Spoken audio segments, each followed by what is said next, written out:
TMC और BJP. बाकी पार्टियां हाशिए पर चली गईं। और ये बाकी पार्टियां जब मैं कह रहा हूं तो कोई ये छोटी मोटी क्षेत्रीय पार्टी की बात नहीं कर रहा हूं, 1 जिले 2 जिले 4 जिले की पार्टी की बात नहीं कर रहा हूं। कांग्रेस पार्टी जो राष्ट्रीय पार्टी है, इस समय भी देश की दूसरी सबसे बड़ी पार्टी है, देश की सबसे पुरानी पार्टी है और जिसका लगातार 30 साल तक पश्चिम बंगाल में राज रहा। और फिर लेफ्ट पार्टीज, खासतौर से सीपीएम, जिसका 34 साल तक लगातार पश्चिम बंगाल में राज रहा।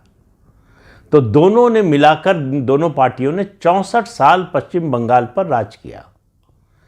आज हालत यह है कि इन दोनों पार्टियों का एक भी विधायक पश्चिम बंगाल विधानसभा में नहीं है और लोकसभा में सीपीएम का कोई सदस्य नहीं है, कांग्रेस का एक है, वो भी बाहर से हैदराबाद से लाकर, और कांग्रेस का एक सदस्य है।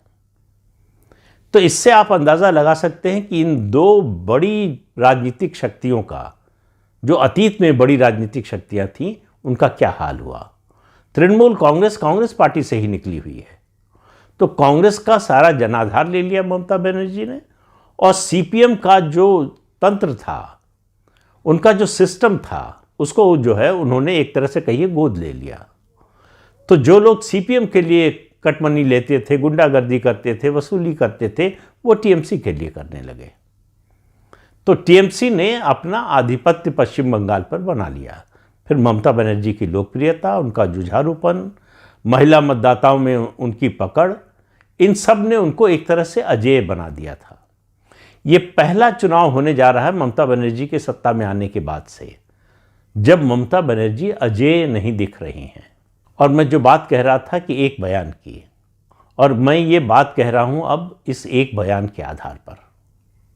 देखिए, जो नेता जमीन से जुड़ा हुआ है, मजबूत हो और अगर उसमें कॉन्फिडेंस हो, तो वो अपनी बात कहता है, अपनी उपलब्धियों की बात करता है, वो बताता है कि उसने क्या किया है जितने साल से सत्ता में है, और उसके विरोधियों की कमजोरी क्या है, उसके विरोधियों को क्यों नहीं मौका मिलना चाहिए, क्यों उनको नहीं चुनना चाहिए। इन सब मुद्दों पर बात होती है। आज पश्चिम बंगाल में जितने मुद्दे हैं, उन सब पर ममता बनर्जी डिफेंसिव में है।